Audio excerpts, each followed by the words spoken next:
Good morning, friends. Today I'm going to share with you my buckwheat pancake recipe. As some of you know, I am gluten-free recently, and one of the biggest things I missed was our pancakes that we have, usually Saturday or Sunday mornings. And this recipe has been a lifesaver. Now, it doesn't taste exactly the same because obviously it's a different type of flour. However, it still gives you that same mouthfeel, and you can make it with some cinnamon, and you can still put your favorite toppings on it, and it is just delightful. So I thought I would share it with you guys in case you're having the same struggles and needed a good pancake for breakfast. But of course, I prefer to have a cup of hot tea first and then get my day started. I just think that it really adds a nice, calm and soothing way to begin our morning.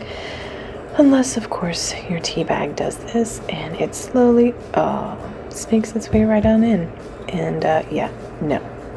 And the first thing that I like to do with pretty much every recipe is I like to try and get all of my ingredients out and together. This just honestly makes the whole process a much simpler, more smooth process, and I'm not roaming around.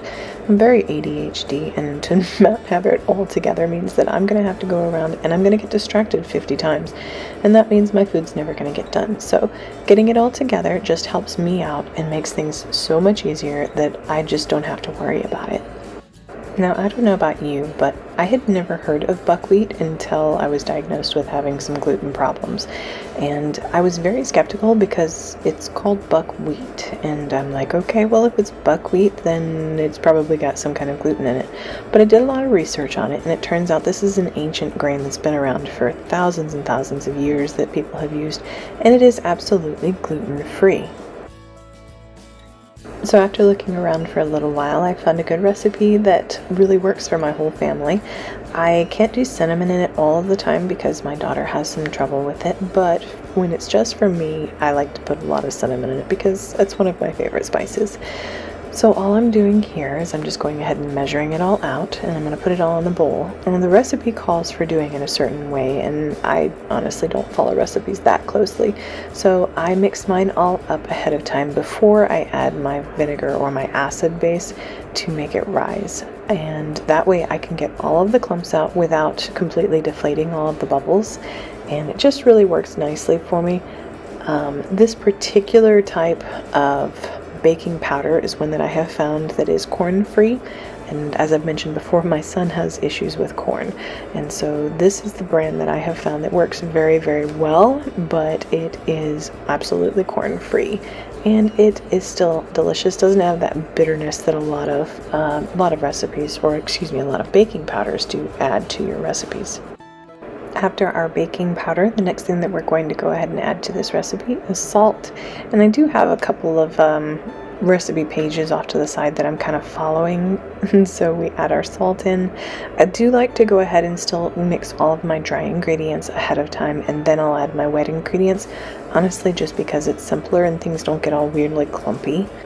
And it really just makes the process go a little bit smoother. Once we get that done, we're just going to go ahead and mix everything together until it's all nice and evenly distributed before we add our liquids. And then we're going to go ahead and add in our syrup. You don't have to use syrup. Some people like to use just white sugar. I like to add syrup to try and keep it as natural as I possibly can. The recipe calls for 2 tablespoons, and I put more or less 2 tablespoons in there. Probably a little bit more than I should have, but that's okay. This is my recipe and I can do that. And then we're going to go ahead and add in, I usually try to keep it a 1-to-1 ratio, but it depends on where your flour is actually grown and how liquidy your milk is. So mine, I know the consistency. I do 1 cup of buckwheat flour to 1 cup of organic soy milk. And I was almost out of my delicious smelling vanilla, so I just went ahead and put that in. It's about a teaspoon, give or take. Again, if you've followed any of my videos in the past, you know that I honestly just kind of wing it when it comes to recipes.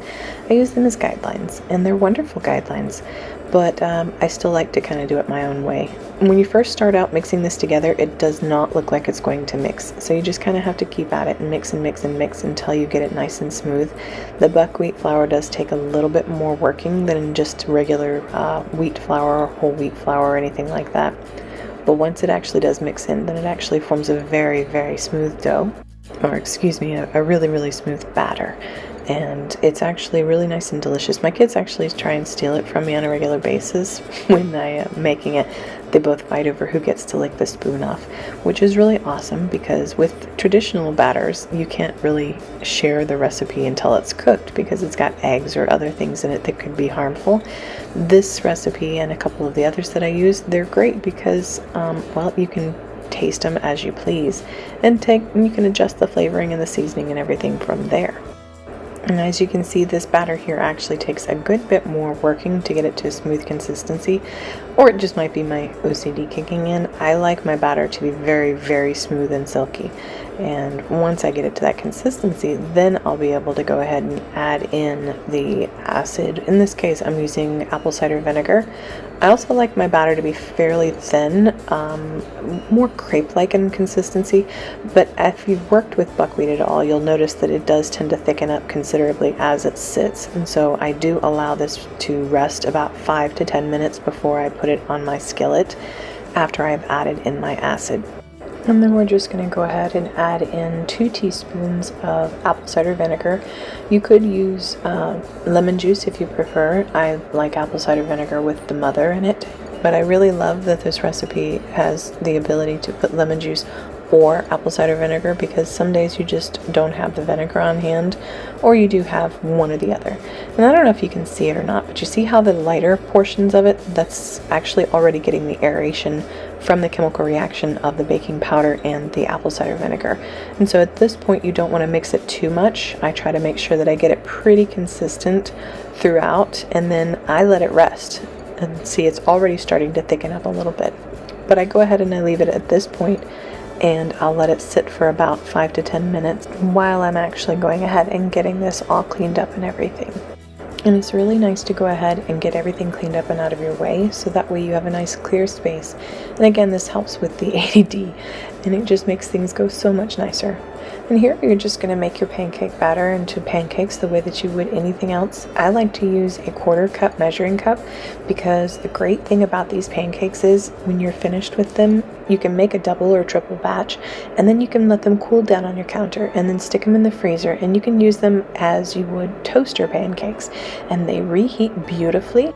And now you've created a wonderful quick breakfast for in those mornings that are crazy and hectic, and it's a wholesome, nutritious breakfast as well. And who doesn't love to be able to wake up first thing in the morning on a crazy day and just pop something in the toaster oven and go? And that's why I like to use the 1/4 cup measuring cups, because I find that that's about the perfect size for my toaster. And of course you can experiment around it and play with it and see what actually works for your toaster, but this is what works really well for me.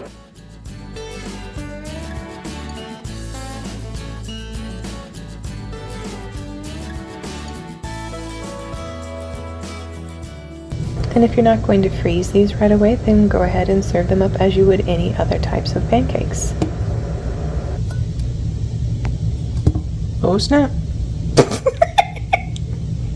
So that is our entire recipe. It's very simple. I don't do things exactly by the recipe, but they always turn out quite delicious, except for that one that I burnt, and we won't show that one. If you would like to see more videos similar to this, please hit the like and subscribe, and I'll be putting them out pretty much every Monday between noon and 2, somewhere around there. Thank you again and have a wonderful day.